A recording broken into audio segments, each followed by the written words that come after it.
Tengan muy buenos días, amados amigos, hermanos. Que la paz y la bendición del Señor esté en sus corazones. Que hoy, en medio de cualquier percance, usted pueda tener la fe y la certeza de que Dios responde a esa fe. Que Dios es un Dios bueno, que es galardonador de los que le buscan, dice la palabra del Señor. Acércate al Señor confiadamente y busca en Él la respuesta a tu necesidad. Esta mañana quiero compartirles un bello pasaje de la Biblia que se encuentra en el libro de Tito, capítulo 1, versículos del 10 en adelante. Porque hay aún muchos contumaces, habladores de vanidades y engañadores, mayormente los de la circuncisión, a los cuales es preciso tapar la boca, que trastornan casas enteras, enseñando por ganancias deshonestas lo que no conviene. Uno de ellos, su propio profeta, dijo: los cretenses siempre mentirosos, malas bestias, glotones, ociosos. Este testimonio es verdadero. Por tanto, repréndelos duramente para que sean sanos en la fe. Bendito el nombre del Señor. Hoy quiero tocar un tema que es, creo, apropiado. Bueno, todos los temas que tocamos en base a la palabra del Señor son apropiados, ¿no? Pero hay temas que nos identifican como pueblo, como nación, nos identifican como persona. En esta palabra que hemos leído, vamos a encontrar dos aspectos importantes que tenemos que evaluar y considerar. Una es la cultura de un pueblo y la otra es la idiosincrasia de un pueblo. La cultura se puede considerar cultura a todos los conocimientos que pueden forjar ciertas costumbres y que pueden elevar, ¿verdad?, la condición de un pueblo, sea la ciencia, las artes, etcétera, la literatura, etcétera, etcétera, que al tener preeminencia, eso genera pues una cultura buena, una cultura rica, que va a engrandecer una nación. Luego están las tradiciones, folclore, costumbres ya, que los pueblos añaden a esa ciencia, a esos conocimientos, y que los identifican como culturas que son diferentes a culturas de otros países, ¿no? Hay países que tienen una cultura alta porque la ciencia es elevada, las letras, la educación, el estudio ha llegado a su máxima expresión y tienen otra forma de ser. Aquellos que lamentablemente pues no han cumplido, no han llegado a tener esa jerarquía en estudio, en conocimiento, ¿no? Lo que son pobres en conocimiento científico y por lo tanto su cultura más está abocada a las tradiciones, a la forma del pueblo, más que en los conocimientos que enriquecen y forjan una educación más elevada. Y por otro lado está la idiosincrasia, que es ya la forma individual, ¿no? El comportamiento, que es lo que tiene que ver con el comportamiento ya del individuo, que como vive en sociedad son similares esa similitud de comportamientos en una determinada sociedad, pues genera una idiosincrasia popular que lleva a caracterizarlo, ¿no? Entonces, los países se identifican por su idiosincrasia. De eso nos está hablando San Pablo. San Pablo está escribiéndole a un pastor llamado Tito. Tito era un hombre que amaba mucho, por supuesto, al Señor y tenía una gran responsabilidad en esta ciudad de Creta, ¿no? Creta era una isla del Mediterráneo, una isla que, por supuesto, era grande, habían millones de personas allí, y se había desarrollado en todo lo que era el comercio, ¿no? Ellos se habían destacado en lo que era la pintura, la artesanía y una serie de cosas más que exportaban sus productos, porque como era una isla y estaban diferentes naciones cercanas, pues ellos habían creado un puerto muy grande y venían de muchas partes del mundo y comerciaban en esta isla, ¿no? Por lo tanto, era una isla que económicamente estaba muy bien. Había una jerarquía económica. Y los cretenses, por su misma abundancia, habían desarrollado también muchos vicios. Habían creado muchos vicios y lamentablemente esta forma de vida, estas costumbres malas, generaron una idiosincrasia en ellos. Una idiosincrasia del cual su propio profeta de ellos, que no era cristiano, pero Pablo le denomina como uno de sus profetas, ¿no? Porque Pablo comienza a hablar acerca de la condición aún de los creyentes, de los convertidos a Cristo, de esa isla, los cretenses, que por su idiosincrasia tenían una gran lucha para servir al Señor como debería ser. Había una gran batalla en ellos porque ellos estaban arraigados a una forma de vivir que les costaba mucho trabajo vivir la vida cristiana.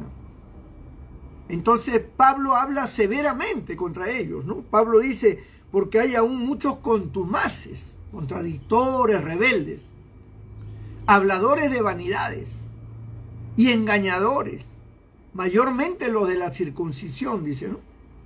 A los cuales es preciso tapar la boca, que trastornan casas enteras enseñando por ganancia deshonesta lo que no conviene.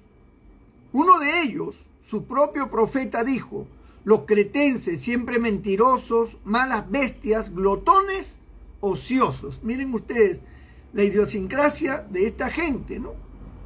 Su propio profeta, su propio líder espiritual, hace una declaración en general de los cretenses y dice que ellos siempre eran mentirosos, dice mentirosos, malas bestias. O sea, los considera pues como animales malos. Y dice glotones, ociosos. Este testimonio, dice Pablo, es verdadero. Por tanto, repréndelos duramente para que sean sanos en la fe. Bendito el nombre del Señor, ¿no? Entonces, su propio profeta hace una declaración de la condición moral y espiritual de estos hombres, ¿no? Su condición social incluso, en el cual se ve pues que se habían adaptado a una forma de vida que no era buena, que cada día más bien los convertía en personas más agresivas, como le dicen, malas bestias, ¿no? O sea, eran gente necia, gente terca, rebelde, contradictores, contumaces.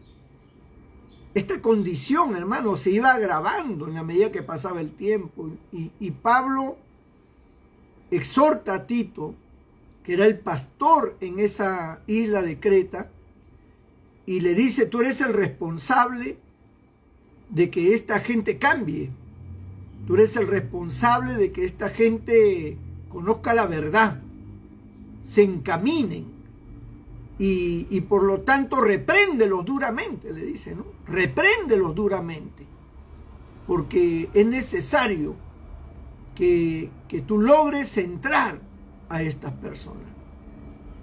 Yo creo, por lógica deductiva, hermanos, que de acuerdo a la gravedad en el caso, por ejemplo, de una familia, de acuerdo a la gravedad de los hechos de un miembro de la familia, es la reprensión, ¿no? De acuerdo a la malcriadez de un niño, de acuerdo a la malcriadez de un adolescente, es la respuesta también.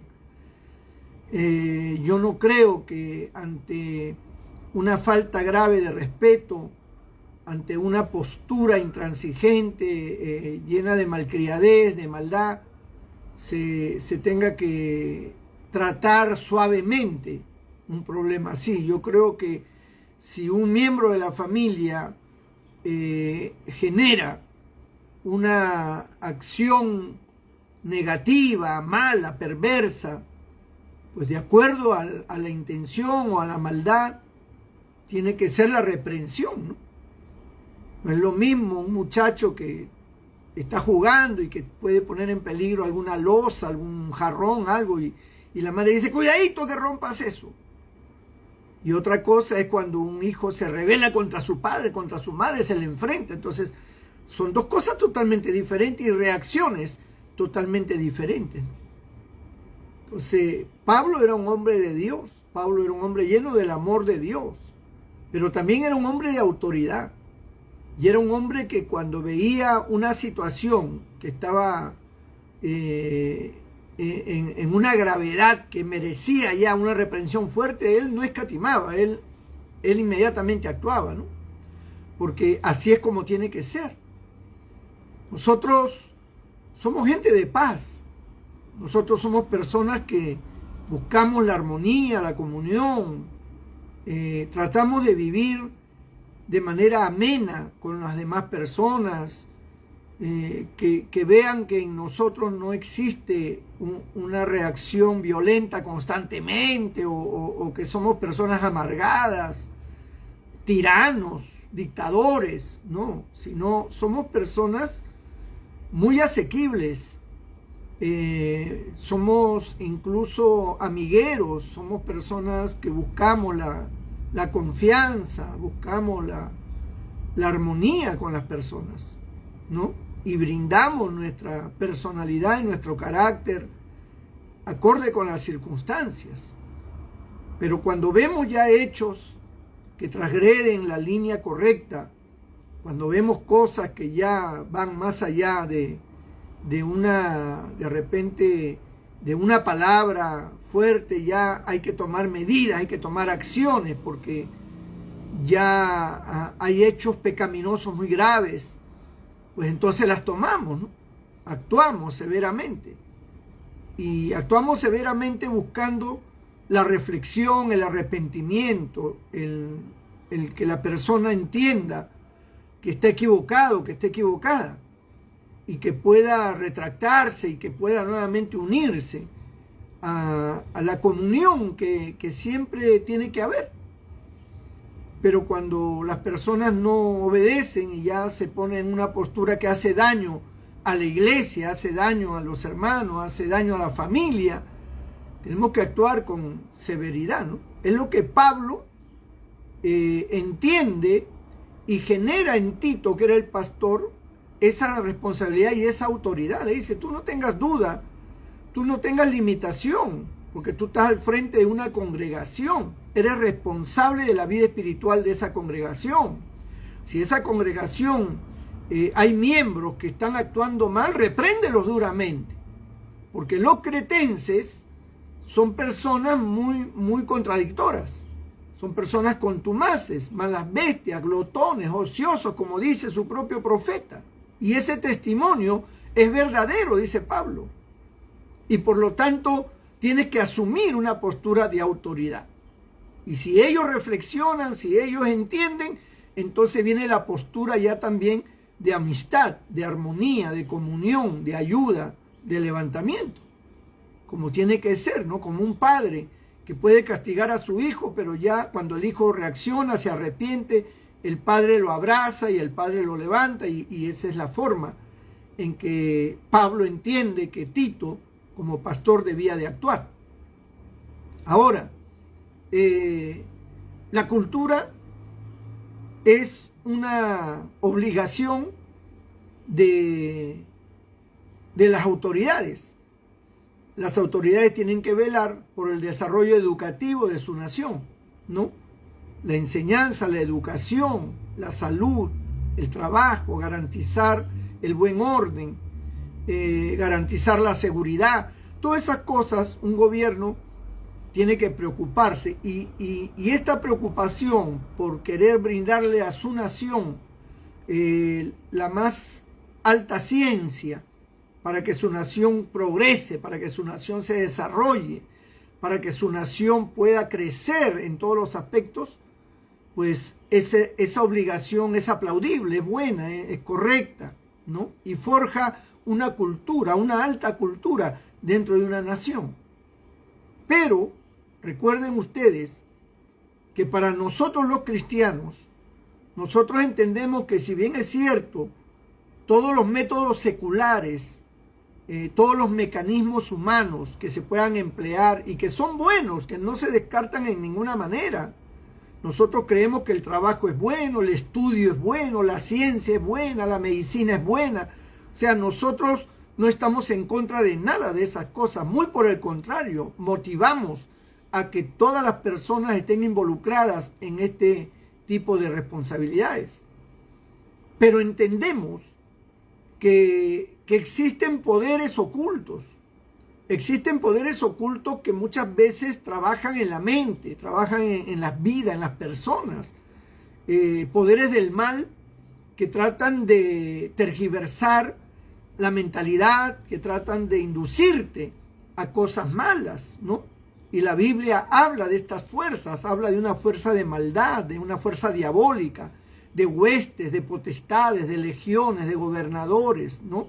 De maldad. Entonces, estas fuerzas del mal atacan a cualquier país, a cualquier nación, así tenga una alta tecnología, una alta ciencia, aunque tenga una cultura muy buena. Igual el enemigo ataca a la humanidad y genera trastornos y los lleva por el camino equivocado, por el camino malo. Los tienta, los hace caer, los hace pecar, los va destruyendo emocionalmente, los va destruyendo espiritualmente, moralmente, y hace que la persona, pues por mucho que a su alrededor esté muy bien y que haya logrado florecer su nación, sin embargo, como persona va generando una idiosincrasia mala, ¿no? Como los cretenses. Los cretenses no eran así en un inicio. Los cretenses eran buenas personas, eran trabajadores, eran luchadores, forjadores, crearon un desarrollo en su isla. Su isla llegó a ser muy poderosa, llegó a ser muy progresista, pero el enemigo trabajó en ellos y los fue desmoronando uno por uno. Moralmente los fue desmoronando hasta que se convirtieron en lo que dijo su propio profeta, ¿no?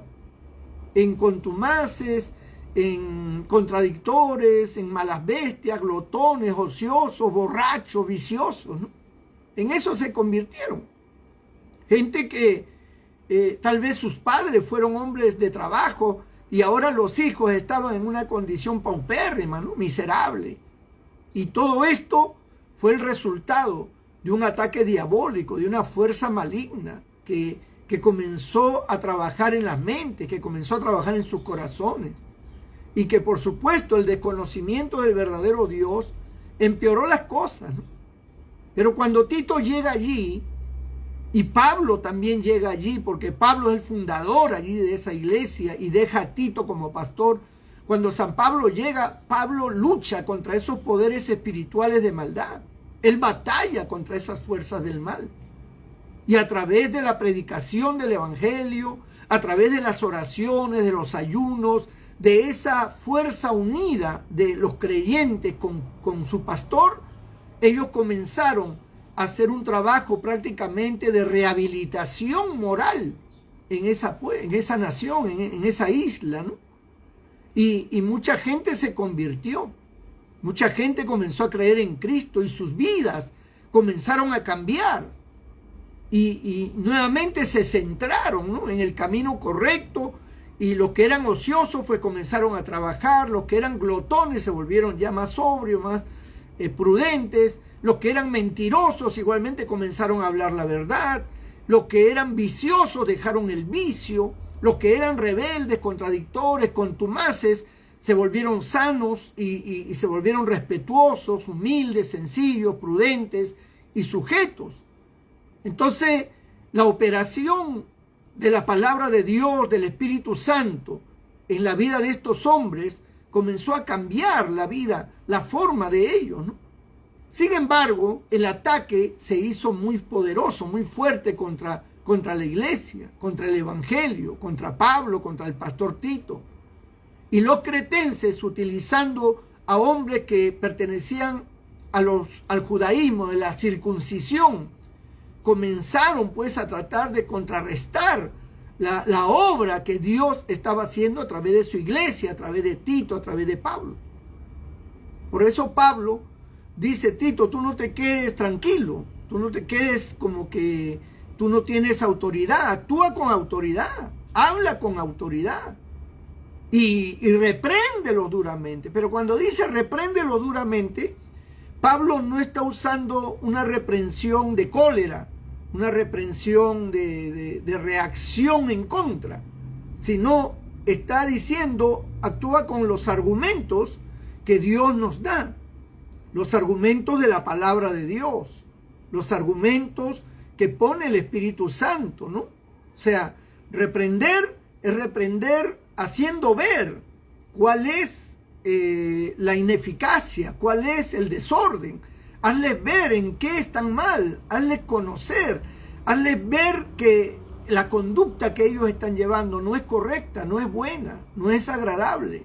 Y por lo tanto, eso le va a generar consecuencias muy tristes, muy dañinas, porque esto va a traer muchas situaciones funestas, consecuencias malas, que van a destruir sus vidas, sus hogares, sus familias, su economía, su salud. Entonces, el evangelio, hermano, la palabra de Dios, tiene la capacidad de restituir esa vida personal, ese hombre, esa mujer individual, que tal vez por fuerzas misteriosas, y no misteriosas para los que no conocen a Dios, pero para nosotros no son misteriosas, para nosotros son reales. Para nosotros está el diablo descubierto ante nuestros ojos y sabemos cuáles son sus maquinaciones. Y sabemos que él actúa en las mentes. Él comienza a trabajar y crea una serie de mentiras para que la gente crea la mentira y se pierdan. Y esta perdición los lleve a formar una cadena y hacerlo colectivo. De tal manera que lo que sucedió en una persona se convierte luego en un mal familiar y luego de un mal familiar se convierte en un mal social. Porque va creciendo, va aumentando, va aumentando. La maldad sigue creciendo. Y al seguir creciendo, el pensamiento de los hombres, la manera de vivir de la gente, comienza a ser trastornada. Entonces, podemos observar, por ejemplo, que dentro de una nación existen pueblos que están más perdidos que otros. Perdidos desde sus autoridades. Sus autoridades todas son corruptas. El pueblo en sí es corrupto. Y allí usted ve que pupula el vicio, la droga, pupulan las discotecas, los bares. Lo que más se encuentra ahí es eso. Usted no encuentra sitios de cultura, usted no encuentra lugares de arte, de ciencia, usted no encuentra lugares donde se dé primacía a la literatura, a los conocimientos. No. Eso casi no existe en esos pueblos. Lo que existe son centros de perdición, prostíbulos, y una serie de cadenas de centros de baile y donde están los mafiosos, donde están los narcotraficantes, donde venden droga, donde la gente se droga en el baño, donde las mujeres terminan fornicando, adulterando en un hotel. Y usted ve que cerca de ese lugar, inclusive hay ciudades que están llenos de moteles, ¿no? Moteles que te cuestan una cantidad de dinero por 1 hora, por 2 horas, y es una cadena de moteles. ¿Y por qué tantos moteles ahí por 1 hora? ¿Quién quiere descansar 1 hora? Nadie descansa 1 hora. Es que no es para descansar. Son centros de corrupción, son centros de fornicación, de adulterio, de sexo, donde la gente lleva a las mujeres, donde las mujeres llevan a los hombres a esos lugares. Y ahí es donde se corrompen. Y cuando usted ve una ciudad así, por ejemplo, en Lima, que es la capital en el Perú, pululan estas cosas, ¿no? Hay distritos como Los Olivos, por ejemplo. Los Olivos es un distrito, hermano, que donde usted ve moteles. Uno pasa en el carro y usted ve hoteles aquí, pero en una cuadra hay como 5 o 6 moteles, en una cuadra. Y en la otra igual, y así está, más hay moteles que casas. Y centros de diversión, y centros de esto. Entonces, ¿qué indica eso? Que es un distrito donde abunda el pecado, donde abunda la maldad, donde abunda el vicio, donde abunda la borrachera. Entonces, ¿qué se puede esperar de ese distrito? Maldad, delincuencia. Ahí te arrebatan las carteras, los celulares, ahí te matan, ahí te sacan las pistolas, te asaltan a cada rato. ¿Por qué? Porque es un centro de perdición. Entonces, hay lugares que eran sanos en un momento, distritos que eran sanos, y de repente esos distritos han ido cambiando con el paso del tiempo. En ese lugar no había tanta gente borracha en las calles. Usted no veía asaltos en ese lugar. Era un lugar sano, tranquilo. Y de repente comienza a cambiar ese lugar. Y de que era un lugar tranquilo se convierte en un lugar peligroso. Ya la gente ya no puede estar a altas horas de la noche por ahí, porque es peligroso. Los taxistas mismos dicen, no señora, yo allá no voy, yo no entro ahí. Dice. A esta hora menos todavía. Ya no, son las 11 de la noche, 12 de la noche, yo no entro a ese lugar. No, pero le voy a pagar el doble. No, busque otro taxi. Los mismos taxistas saben que es un lugar donde corre en riesgo su vida. Si entra ahí, ya no sale. Hay lugares donde la policía no puede entrar. Miren ustedes, la misma policía no puede entrar, porque es un lugar de mucho peligro, de mucha maldad, donde ya corre bala, donde ya te disparan, ya es una cosa terrible, es una guerra. Entonces, para entrar ahí ya tienen que entrar un operativo grande, ¿no? Con muchos policías y hacer un operativo de eso que va a costar vidas. Entonces, ¿cómo empezó esta situación?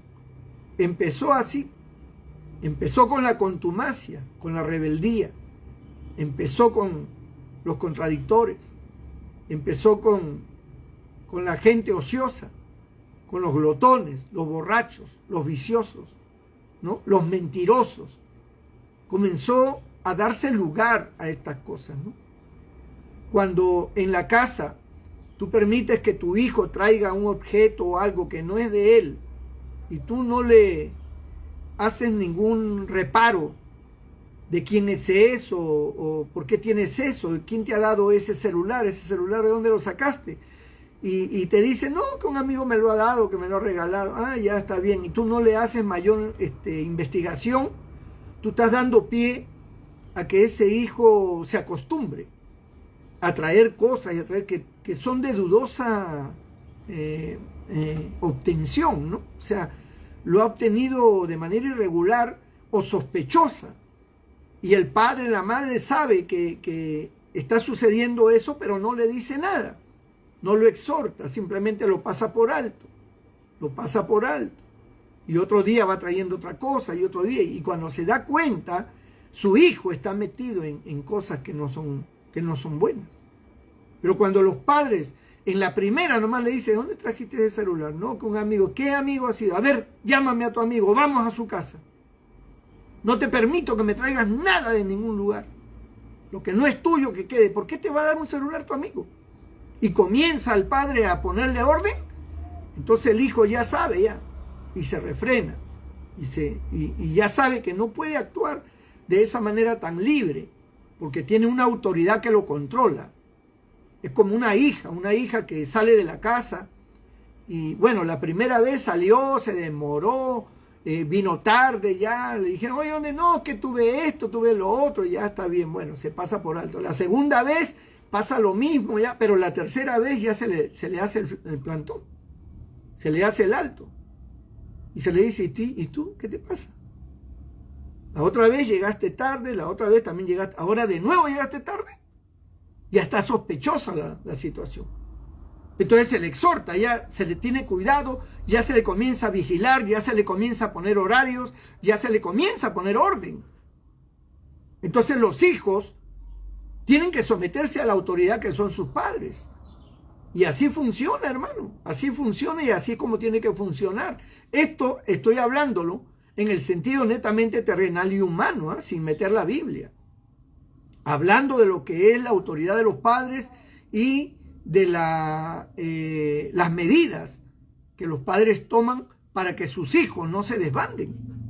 ¿Dónde está tu hermano? No sé, estuvo acá, se fue, viene, ahí mismo se le interroga, se le exhorta, se le castiga.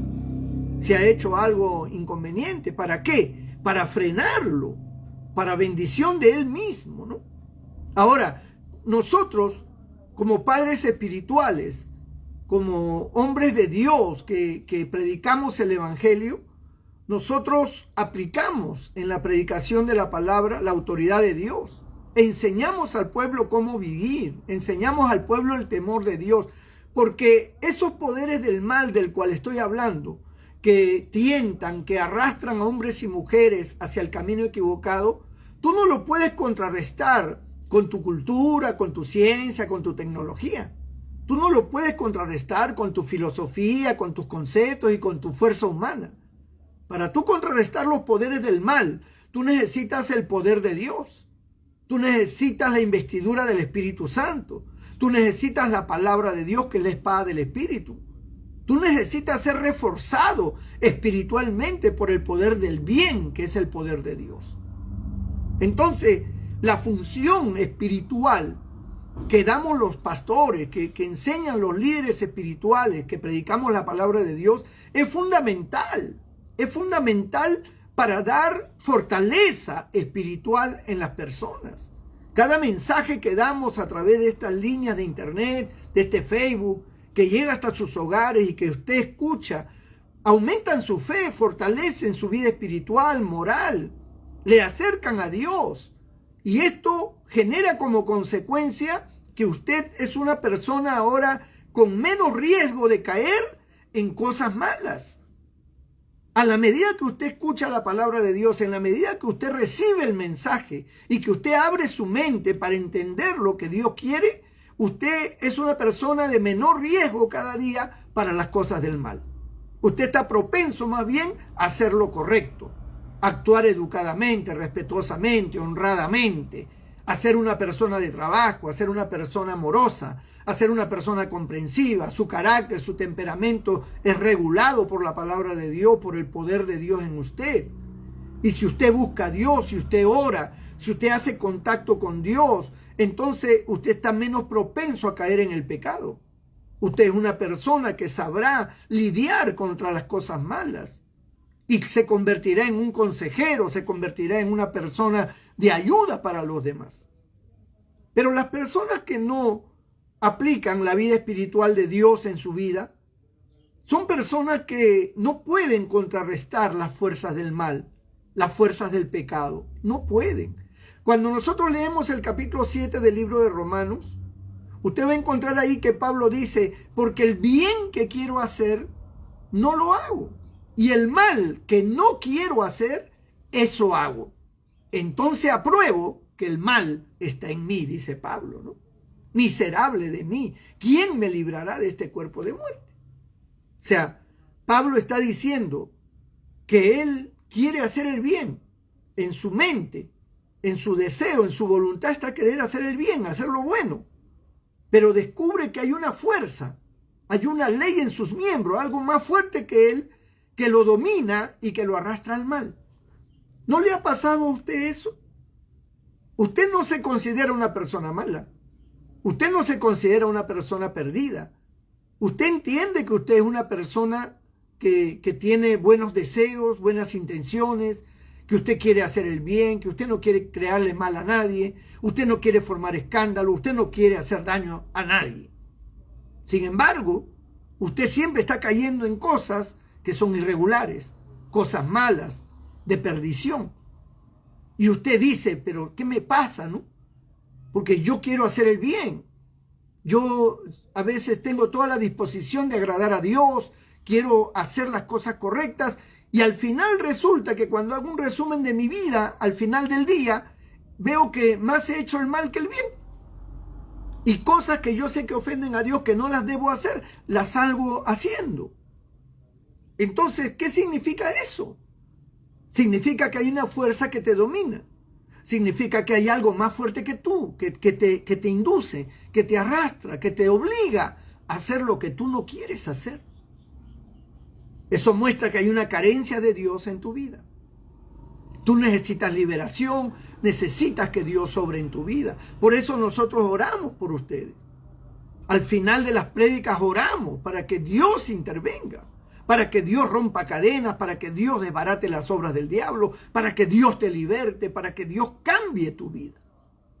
Porque así como el mal, invoca a los demonios para que los demonios le hagan esto y lo otro, como hacen los brujos, igual los hijos de Dios invocamos a Dios para destruir las obras del diablo. Mire, la única potencia en el mundo que se enfrenta a la fuerza demoníaca es la iglesia. La iglesia no es el templo es el edificio. Ese no es la iglesia somos nosotros. Cada miembro en particular formamos la iglesia. Y Dios ha delegado a su iglesia poder. Cristo dijo, he aquí os doy poder sobre todo poder y fuerza del enemigo. Les doy poder para hollar serpientes y escorpiones, que son símbolos satánicos. Les doy poder para echar fuera demonios, para orar por los enfermos y se sanen. Sobre los enfermos pondrán sus manos y sanarán. Les doy poder para que ustedes sean portadores de ese mensaje liberador. Les doy poder para que prediquen con autoridad mi palabra sin temor ninguno. Para que cada miembro de esta sociedad pueda cambiar y pueda volverse a Dios.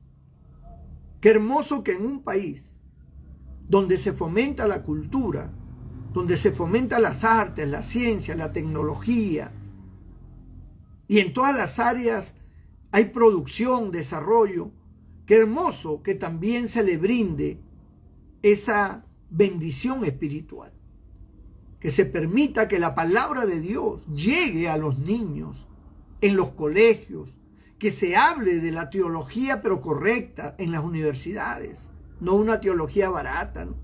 Un día me invitaron, me acuerdo, en la Universidad Pedro Ruiz Gallo, hace algunos años atrás, me invitaron para exponer acerca de lo que significaba religión. Y entonces yo fui, invitaron también a un sacerdote católico e invitaron también a un sociólogo. Y estábamos los tres y expusimos cada uno nuestro concepto de lo que significa religión, ¿no? El sociólogo habló de una forma, el católico habló de otra forma y yo hablé de otra forma, ¿no? Cada uno expuso sus argumentos, ¿no?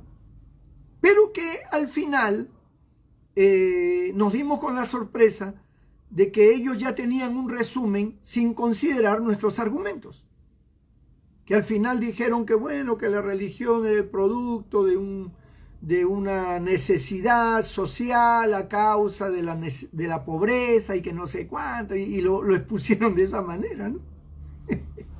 Y yo levanté mi voz y yo dije, discúlpeme, pero ustedes me invitaron a mí para que yo exponga y sobre mi argumento ustedes tengan una deducción. Pero yo veo que ustedes ya tienen ya un resumen establecido. Entonces, ¿cuál es la gracia de invitarnos? Pues, ¿no? Entonces el sociólogo también se levantó, el católico también se levantó. Entonces se armó un tremendo lío ahí.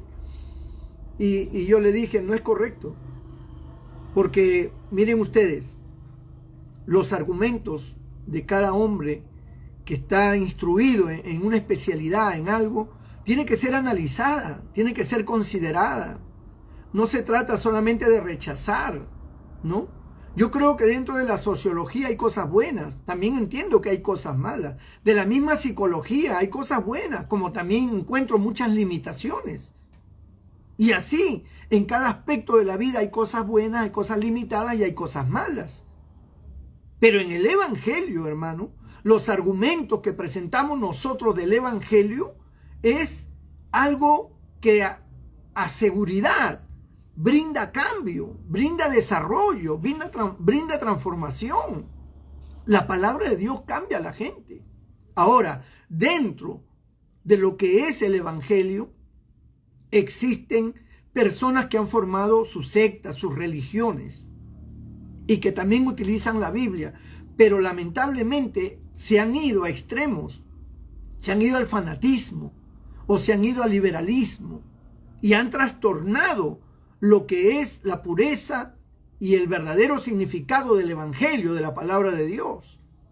Y estas formas radicales o estas formas liberales, lo que han hecho, han desmoronado, por llamar así, lo que Dios realmente imparte a través de su palabra, ¿no? El amor de Dios y la autoridad de Dios ha sido distorsionada, resquebrajada por estas enseñanzas, por falsas doctrinas, por enseñanzas fanáticas, exageradas, o por una supuesta autoridad fuera de control, donde ya no hay autoridad, sino hay una acción dictatorial. Y ya no se persigue la unidad, sino lo que se persigue es el dominio de las personas.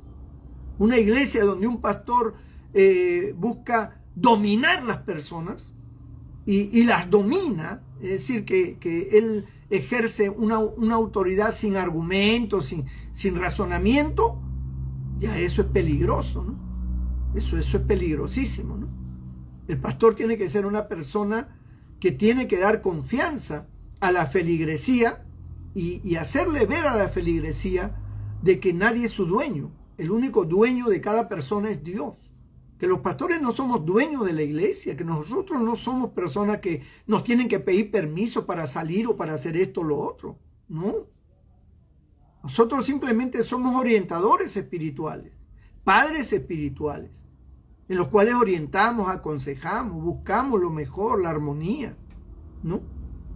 Y trabajamos con mayor autoridad cuando hay una responsabilidad dentro de la iglesia. Ese es otro campo, ya, esa es otra cosa, ¿no? Que nosotros demandamos responsabilidad, que es muy diferente a tener un carácter dictatorial. Dictatorial es decir, siéntate ahí, te tienes que sentar y se acabó. Y no es así, ¿no? Nosotros tenemos que asumir responsabilidad cuando demandamos responsabilidad en un cargo, pero no todos tienen un cargo. Entonces no todos tienen que ser llamados a esa demanda. Entonces hay que saber considerar las cosas. Dios, amado hermano, tiene que ser el centro de nuestra vida, porque Dios está de acuerdo con el desarrollo. Dios está de acuerdo con la tecnología, con la ciencia, con las letras, porque todo eso viene de Dios.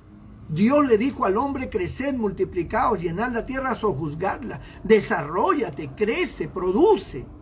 Ese fue el mandato divino. Trabajarás la tierra, la labrarás, convertirás la tierra en un paraíso. Avanza, descubre, inventa. Todo eso viene de Dios.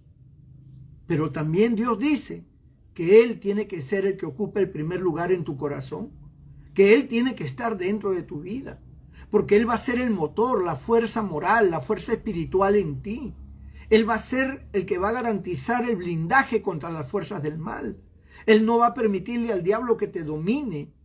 Él va a darte la sabiduría, va a darte la estrategia, la capacidad para vencer cualquier obstáculo del mal. Él va a impedir que tú caigas en descréditos y en cosas que no son buenas, producto de consecuencias del pecado. Él va a librarte del pecado. Entonces Dios ocupa un lugar primordial en nuestra vida. Todo país que ha puesto a Dios en primer lugar, hermano, todo gobierno que ha puesto a Dios en primer lugar, será un gobierno bendito y una nación bendita. Un gobierno que no pone a Dios en primer lugar es una nación maldita. Es una nación, hermano, sin bendición. Por esa razón es que nosotros promovemos a Dios. Si bien es cierto, tú has llegado a la universidad y te has graduado, pero tú necesitas a Dios. Porque tú puedes estar muy graduado, ¿eh? Y tú puedes ser un gran médico, un gran ingeniero, un gran arquitecto, un gran tecnólogo, un gran químico. Y sin embargo tener las características de estos cretenses, ¿no? Que son contumaces, habladores de vanidades, engañadores, dice... siempre mentirosos, malas bestias, glotones, ociosos. Tú puedes tener esas características y con todos los títulos y diplomas que tú tengas. Tú puedes tener una empresa, tú puedes tener tu casa, puedes tener tu carro, puedes haber florecido económicamente y ser, como dice Pablo, malas bestias, ociosos, mentirosos, engañadores, viciosos. Puede ser una persona invertida sexualmente. Puede ser una persona con tendencias dañinas hacia los niños. Puede ser una persona infiel, ¿no? Traicionera. Entonces, necesitas a Dios. Los títulos, las carreras, la ciencia, la tecnología es buena, pero sin Dios, tú no eres nada. Con todos esos títulos, tú no eres nada. Eres un miserable, eres cualquier cosa. Y cualquier hombre, cualquier hombre sin Dios, así sea un pastor, así sea quien sea, del campo que sea, si no tiene a Dios, no tiene nada. No es nada. Y las consecuencias van a ser fatales. Vas a destruir tu familia, vas a destruir la sociedad, vas a colocar negocios y cosas que van a destruir a la gente. Hay gente que dice hay que vender licor, hay que vender cerveza, hay que vender ron, hay que vender cañazo, hay que poner esto, porque esto es lo que da plata, dice, esto es lo que da plata. Hay que vender licor porque eso da plata. Hay que vender droga porque eso da plata. O sea, lo que quieren es plata. No le importan las consecuencias, no le importa la destrucción que generen. No es así. No tengo que comer, me voy a prostituir porque no tengo que comer. No, mi hermano. Cuando tenemos a Dios no hay justo desamparado ni sus hijos que mendiguen pan. Cuando tenemos a Dios, Dios se encarga de nosotros. Dios nos bendice. Dios nos abre puertas. No seas como los cretenses. El Perú es un país, amado hermano, que puede tener muchas cosas buenas, pero tiene muchísimas cosas malas. Y tiene una idiosincrasia muy mala. El Perú no ama a su propio prójimo peruano. El peruano no ama al peruano.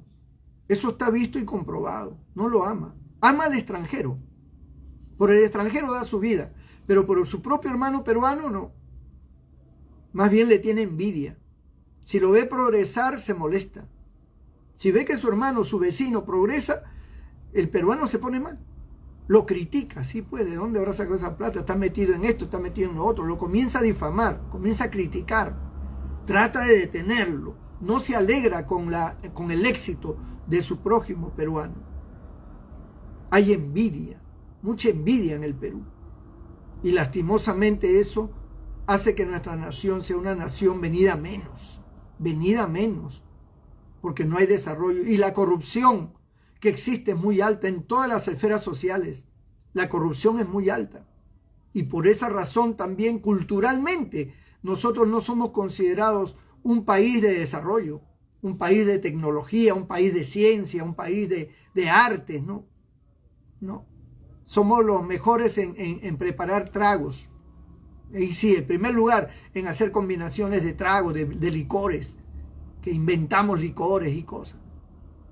Y en algunas otras cosas buenas, la comida y otras cosas, pero en realidad la mayor parte de la vida y la idiosincrasia del peruano es que es muy traicionero, es muy envidioso, es una persona basada en la viveza y es de mente muy cerrada, no entiende.